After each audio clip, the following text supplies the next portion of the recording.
পেয়ারা নবীজিকে আমাদের অবশ্যই অবশ্যই তাজিম করতে হবে। যে শব্দগুলো আমরা এক অপরকে বলি, যেমন কিছু শব্দ আছে জায়েজ, কিন্তু সেটা সম্মানের বিপরীত, সেটা দ্বারা সম্মান বুঝাই না।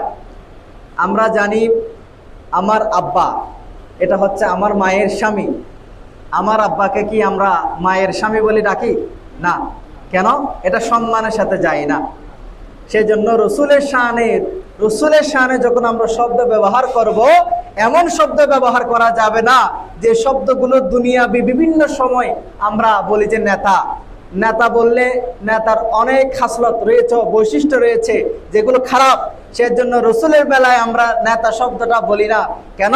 যে শব্দটা আমাদের দুনিয়ার নেতা বললে আমাদের মনে এটা আসতে পারে নেতা মানে গুন্ডামি করবে, মাস্তানি করবে, ঠিক কিনা? এই জন্য রসুলের শানে নেতা শব্দটা আমরা ব্যবহার করি না। তদ্রুপ এরকম অনেক শব্দ রয়েছে যে শব্দগুলো সাধারণ মানুষের ক্ষেত্রে ব্যবহার করা হয়, সেই শব্দগুলো রসুলের শানে ব্যবহার করা যাবে না। এটাই হচ্ছে তাজিম, সম্মান। আল্লাহ তাআলা কি বলছেন? ওয়া তুওয়াক্কিরুহু, তোমরা তাকে সম্মান করো। তাহলে সম্মান করতে হবে আমাদের হাঁটা চলা অবস্থায়, উঠা বসা, সর্বক্ষেত্রে পেয়ারা নবীজিকে আমাদেরকে সম্মান করতে হবে। লা তুকাদ্দিমু বাইনা ইয়াদাইল্লাহি ওয়া রাসূলিহি, আল্লাহ এবং আল্লাহ রাসূলের অগ্রগামী হইও না, আল্লাহ এবং আল্লাহ রাসূলের আগে যেও না। এখানে আল্লাহর কথা বলা হয়েছে, খেয়াল করুন। রসুলের সাথে সাথে আল্লাহর কথাও বলা হয়েছে। এখন আল্লাহ তো স্থান, বিভিন্ন জায়গা, এগুলো থেকে তো আল্লাহ তাআলা পুত পবিত্র। আল্লাহ তাআলার ক্ষেত্রে তো কোনো স্থান আমরা নির্ধারণ করি না।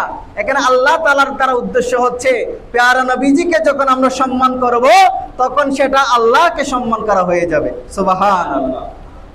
তাহলে আল্লাহ তাআলার অগ্রগামী হইও না, এটা দ্বারা বোঝা যাচ্ছে রাসূল পাক সাল্লাল্লাহু আলাইহি ওয়াসাল্লামের যদি আমরা অগ্রগামী না হই, তাহলে এটা দ্বারা আল্লাহ তাআলার অগ্রগামী হবে না।